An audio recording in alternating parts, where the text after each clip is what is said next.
Albert Pujols and Bryce Harper. We will discuss them. We will also get a comprehensive breakdown of UFC 134 from the homie Mook, as well as some current scuttlebutts across the MMA airwaves. Scuttlebutt. Yeah, scuttlebutt. I like that. Let's talk some football, eh? Le'Veon Bell will be an unrestricted free agent at the end of the 2018 season. Did not get Hendo's thoughts on this since he does have a running back who is capable of taking the torch from one Le'Veon Bell in terms of being an all-around running back. I mean, we talk about this since his rookie year. I equate it to like a running back, like Adrian Peterson, right? Adrian Peterson, in my opinion, was very D-Wade-ish. You know what I'm saying? Not necessarily from like an athletic standpoint, but he was a two-dimensional. I mean, he's a two-down running back. D-Wade, like a two-dimensional running back, a first down and second down running back, is like a shooting guard that can't shoot threes. Okay, if you're not out here running routes, catching the ball, yes, you are only making yourself less valuable to a team. Okay, and in Le'Veon Bell's case, he wanted to get paid like an offensive threat. And the Steelers only wanted to pay him as a running back. Basically, Le'Veon Bell is your running back one and your wide receiver two in this situation. And he's looking for something in the middle of $14.5 to $15 million per year. Now, it was reported that he turned down 5 years and $70 million from the Pittsburgh Steelers. And look, man, he's taking a great gamble, okay? And two people that need to be watching this are Ty Gurley of the LA Rams and Ezekiel Elliott from the Dallas Cowboys. Fortunately, my man Chris, big-time Cowboy fan, big-time Zeke fan, who now in Zeke's third year, he is up for an extension at the end of that year because the option for the fourth year will be discussed. I think it's a no-brainer that it's going to be picked up.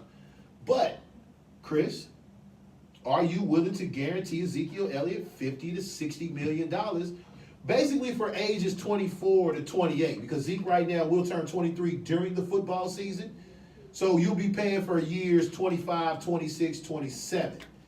How's the running back market looking in a couple of years with Zeke and Ty Gurley on their way for big-time extensions? Well, the problem with the Le'Veon and Zeke situation may not be football. It's off the field. I think that's the thing that may not be calculated in this situation because Le'Veon's had some suspensions. I think he's at the point now where he's one suspension away from being banned. Oh, that's right. He was hanging with Mookie's boy, LeGarrette, trying to recover from the football injuries. So then with Zeke, do you trust Zeke? Do you trust Zeke's, off the field stuff? Now, Dallas is building this team for him, so I think that you do have to pay a guy like Zeke because there's no noticeable injury issue with him. He hasn't had the knee injury yet because one guy we failed to mention, who I'm a little concerned with, and his contract is going to be interesting, is a guy like David Johnson. Because David Johnson is a guy who many claim to be the MVP of football prior to his injury.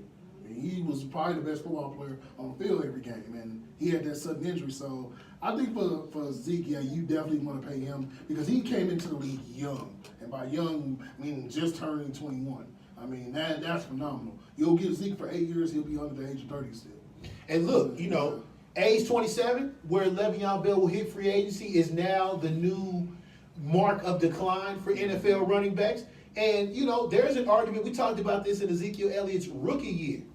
Do you limit his offensive touches in order to preserve him for later?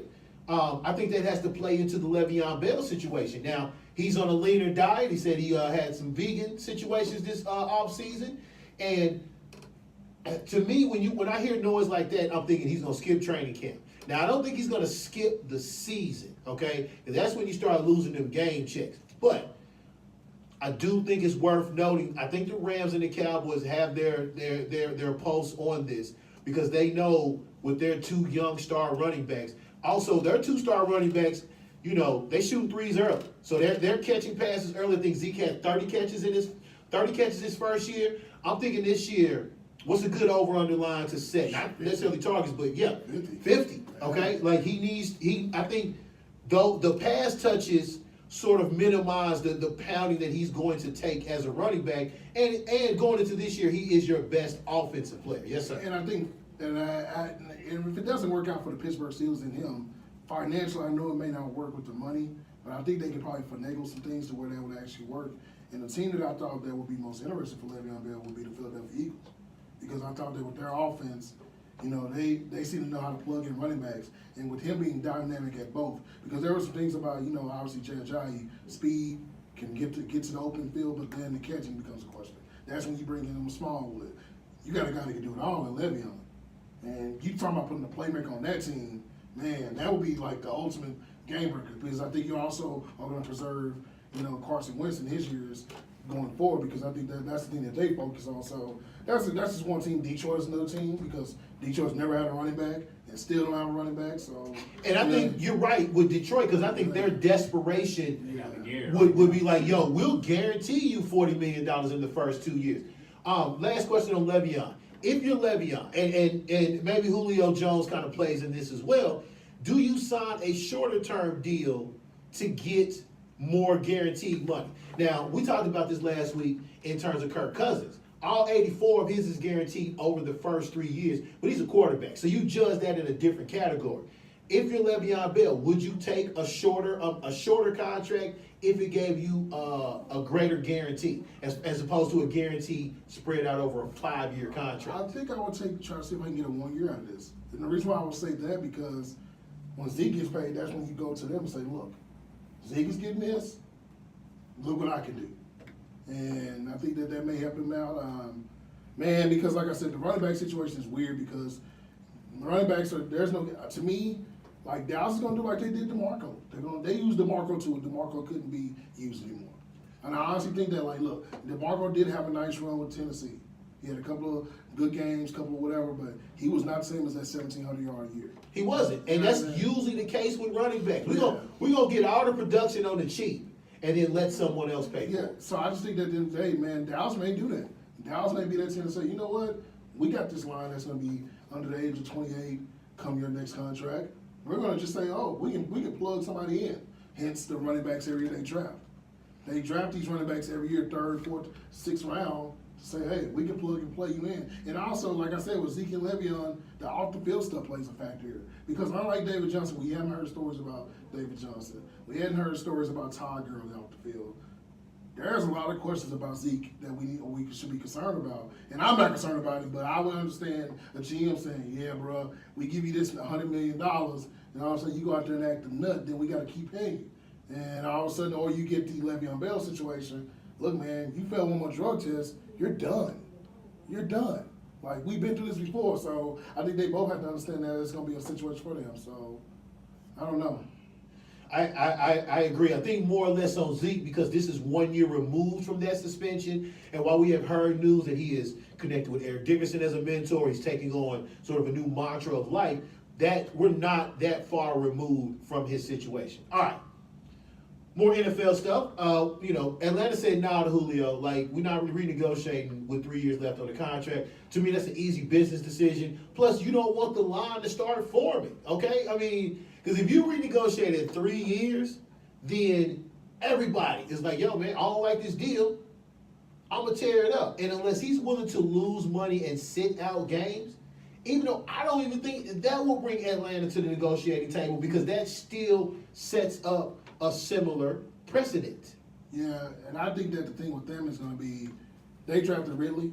Yes. They like Muhammad Sanu. They did lose Taylor Gabriel to the Bears. Yes. But they got a nice receiving core. They got a young receiver. I think they're lining up to replace Julio. And to me, while Julio's still hot on the oven, man, start making some phone calls.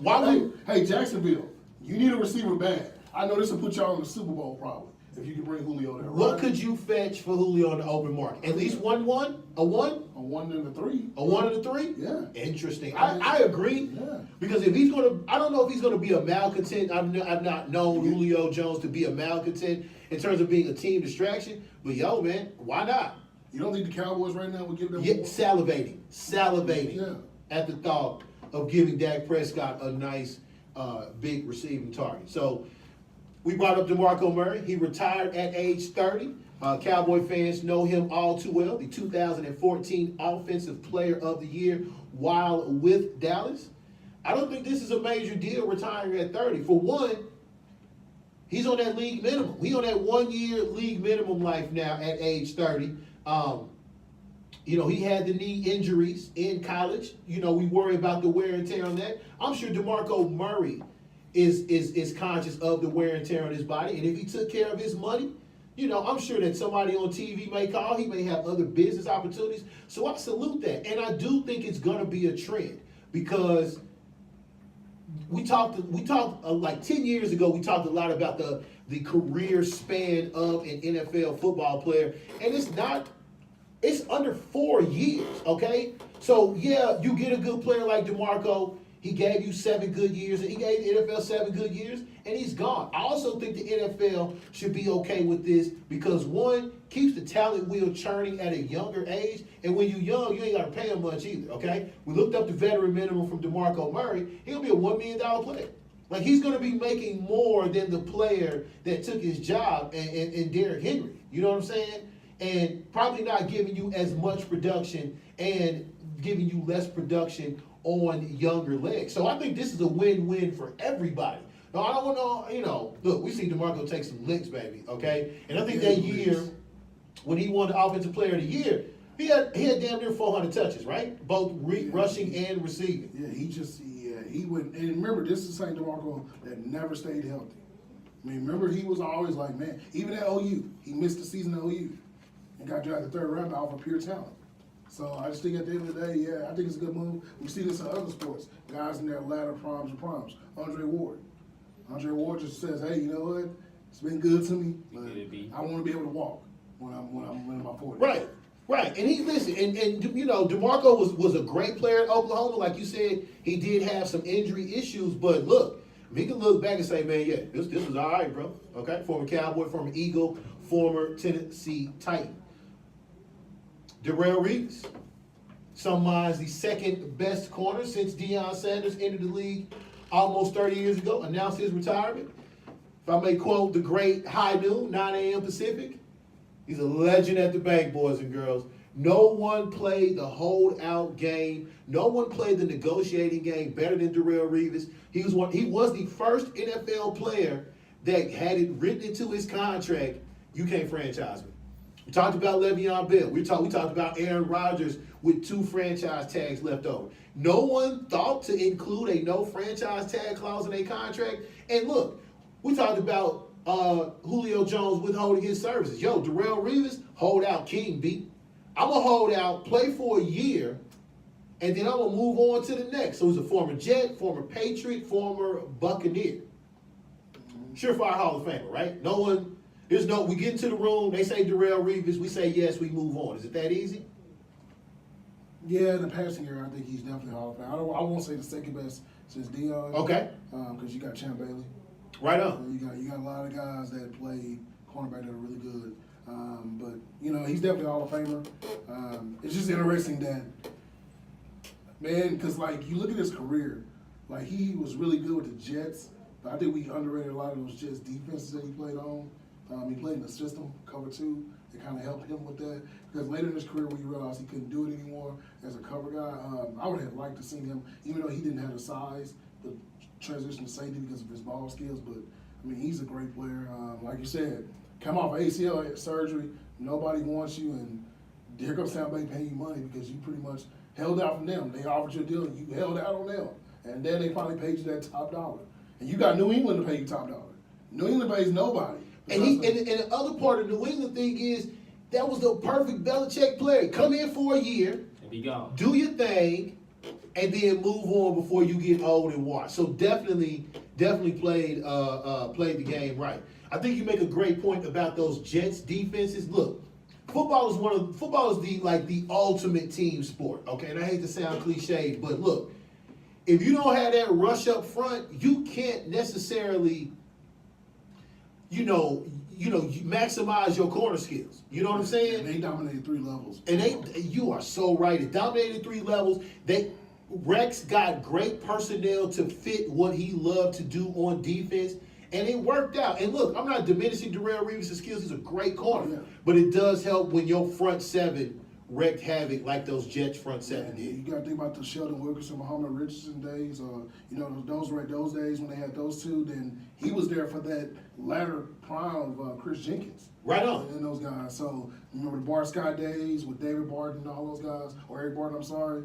He played with some good players, and I think that vastly, I say underrated career because I think that we don't realize his influence. I know that like you pull up certain highlights, but predominantly if you take away that one mouse play. Yo, but that's the number one highlight. Like, he's a great player, and the only highlight we remember is him pulling up lane after old Randy. Randy just smoked him. Like they pull up the numbers. There was One only, hand. There was only 3 receivers that had decent games with him, and considering the fact that that was AJ Green, Randy Moss, and Dez Bryant, because Dez Bryant's first game of his career was against. That Sunday night. Was it Sunday night or a Monday night game? Sunday night game. Yeah. And then Dez went completely ham in the first half, and then Dez was dehydrated. Right. Because he had to warm out, and they talked each other on the mic. So I think that credit to Darrell Reeves, man. I think it's a great career, man. I mean, in a league where it's hard to get a shutdown corner. I mean, he defeated those odds. So shout out to him. Very good. Brandon Cooks. The contract is reported as 5 for 80.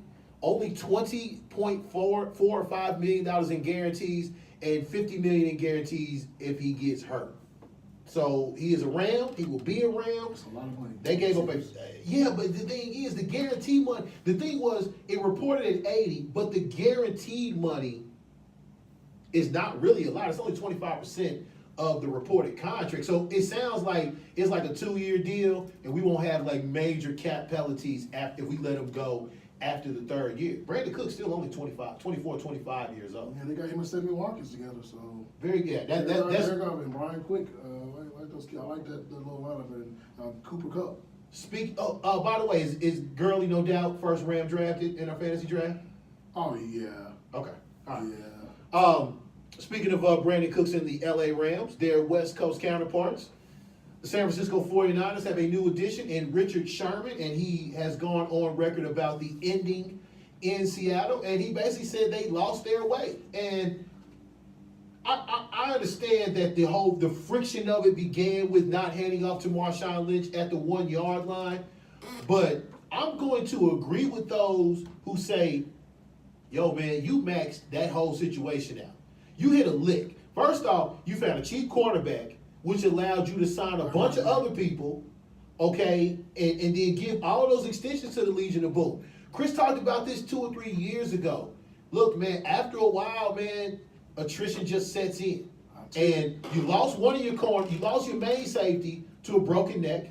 You lost Sherm to a torn Achilles. And I'm sure that torn Achilles wasn't just this year. That was year after year of that work they was putting in. Because they was in the playoffs for at least 5. They've been in the playoffs for like 5 straight years. Physically beat them down. It just physically beat them down. They were worn out. There's, it's just really nothing. That's just football, and that's how football breaks you down physically. And after a while, you can't pay everybody, and just time catches up to you. I think that, like, for me, and I always bring this up about that team. I thought the game that they had lost was that Cowboy game. Yes, you go back to that quite often. And I think that Cowboy game when they're in, this is when Seattle was up there like we don't lose it. They had lost almost in 4 years in that stadium. So it was like, okay, here comes Dallas that plays a physical style offense. They had DeMarco, they ran the ball, they punished people. They really punished people. And they got punished that game. It looked like they had gotten hit in the mouth several times. And nobody really, looked at that. And they were never the same out there because I think for them, in talking with an NFL player that I had a chance to talk to at a barbershop that played against these guys, they were physically imposing to everybody. Especially being a wide receiver, you look over 6'3", 230. 6'3", 215, 6'4", 240. And Earl Thomas is not big, but he's lightning quick, and he hits hard, and he's very smart. So, from a physicality standpoint, we had never seen like this. Look, all credit to Lester Hayes and Michael Haynes and those guys. I don't think I've ever seen a secondary that physical. No disrespect to Ed Reed and Rob Wilson, those guys, and Chris McAllister. They didn't hit like these boys. Like, these dudes literally tried to kill people. Like, I remember watching Cam Chancellor basically making Vernon Davis look like a rag doll several times. And it's like, whoa. So I think that attrition played its part. And also, look, man, teams get hip to it. And also, teams in your division got better. The Rams got gradually, look, the one team that they seem to struggle with, regardless of what their record were, were the Rams. The Rams got better. Look, the Niners. Think about the Niners 5 years ago. They were in the Super Bowl, y'all. They had Patrick Willis. We ain't seen Patrick Willis on football. He's retired. Navarro Bowman, who's probably the best linebacker in football, right behind Patrick Willis, gone. Think about all these guys they had on that defense. None of them are in the league anymore. Attrition. Look, like you said, 3 or 4 years in the league, man, you're good. And look, you get those teams like the Eagles who have built these teams, these defensive lines. Eagles going to be this team that does this. They're going to be good for years for one reason. They're going to sign guys for 1 or 2 years, move on. You'll still have your Fletcher Coxes of the world, your Malcolm Jenkins there, your main core guys. But they figured it out. We're going to bring you in for 1 or 2 years. Let's keep this run going. You still hungry. We'll get you a Super Bowl. We're going to compete every year, but we're not going to be holding on to you 5 or 6 years. And I think that's what ended up hurting Seattle. They held on to a lot of guys defensively because that was their identity when they needed help offensively. So, and also, look, the coaching, you lose coaches and everything like that. Then it didn't help when they traded their best offensive lineman either. Yeah, when you trade your best offensive lineman, that just gives them a bad sign. And then I think Pete Carroll may have lost the locker room. I get it with the Super Bowl thing, and that did take a lot for them. But I also think the league caught up. The league got physical. Look, the Cowboys built the blueprint, and teams said this: we only need to do 2 things: offensive line and defensive line. And I think that now teams are getting help. We're going to be drafting offensive lines now. Yeah, listen, one of the things that we talked about, yes, you didn't rebuild the offensive line. You also thought Tom Cable and 5 Home Depot workers was going to keep your franchise quarterback, upright. And the more you keep putting on that defense to create points for you, it was a while they was relying on that defense to not only create field positions, stop the offense, but also get points themselves. I remember the Carolina playoff game where they fell behind 31, and it took so much for them to come back. 2 Super Bowl appearances, like you said, 6 playoff appearances in a row, man. That's almost the equivalent of playing an entire extra season in that period of time, and you just break down. Physically. It was just a physical thing. Also, Antonio Brown, Madden cover boy. So why we don't do the vote no more? Because Peyton Hillis won. Yeah. Really? Is this the? That was the last time. I think that was the last time. See, to me, I thought the vote was done when Brady or Gronk was on the cover. See, to me, what you need to do is this: if they want to make it interesting, make it a regional thing. I agree. Like covers very like every city, or like when you go to Be, GameStop. though. Yeah, but then if you go to GameStop, you can say I'm an Eagles fan. Then they say we reserved enough for the people who actually reserved the game to get your copy of your game. Yeah, your local video game store basically is gonna tell you you're gonna have to. I get you. I'm with that because FIFA does it for the countries. Okay. I mean, wasn't like in Canada, DeMar DeRozan was on the front of it like 2 years. Yes. So it's not like it can't be done. I think you gotta reserve it. So it's Antonio Brown. So I think that'd be if they want people to reserve the game, make it to where if you reserve the game, you can go into your local GameStops, your Target, say, hey, I want the Philadelphia Eagles edition. I want the Dallas Cowboy edition. That way you can do it, or make it to where we can go online and print them out ourselves. Because didn't they do that like when Brett Favre was on the front? Yeah, he was a Jets and then he got Green Bay traded. Jets. Yeah, they let you download and print the cover. Which one of y'all actually did that? I didn't do that much, but you know what's interesting? When 2K came out, they did that in the enhanced version on Xbox. They had the regular version, which had Kyrie in Cleveland. But then when they did the enhanced version, you just basically went up to GameStop and they switched them out. And I saw that. So that was pretty interesting. And that's a weird thing with 2K. 2K has had this thing now where whoever's been on the cover, they're gone. Don't do that. Well, think about it. Who's on the cover now? Of this upcoming season? Giannis. He could But be he locked in though. Well, But only for like 3 more years, I think. But he's still locked in Okay. though for 3 years. So I mean, So like, wait a minute. So that means there's an expiration date on that, well, right? just think about 2K. Just think about all your 2K guys. Don't do that. KD, Okay. LeBron. But they didn't leave like right after. I mean, Kyrie probably be going there. Yeah. All right, very good. And finally, cue up the Mark Morrison music. It is the return to your airways of the great Brent Musburger. Last seen doing ESPN college basketball, I think. He will now be in charge of the Raider radio play-by-play. Now, if you've been wondering what the great Brent Musburger has been doing since he left ESPN, I think in 2016, he has his own gambling podcast out in Las Vegas. So he's been, listen, Brent Musburger was telling y'all about the spread, him and Jimmy the Greek were telling y'all about the spread on NFL Today when it came on CBS in the 80s. So the spread and talking about all things gambling, that's right up the great Brent Musburger's alley. So he will be returning to your airways. I want to do I get his broadcast on the TuneIn Premium? Yeah. Okay. I also think that he kind of wore out his welcome his last go around in the season in the NFL when he got mad at Tony. It's slow down. The old man, he told Tony to slow down on the play predictions. Yeah, right, and then, or he pulled apart Parcells and like don't pour out the anointing oil yet. So so Brent Musburger back on your airways. All right, let's take a break. When we return, we will get to the fight portion of the show. Shogun, Jaime Munguia, and finally, damn it, we will have our actual Robert Easter, Mikey Garcia fight preview. Mo Sports Talk on the afterparty.com.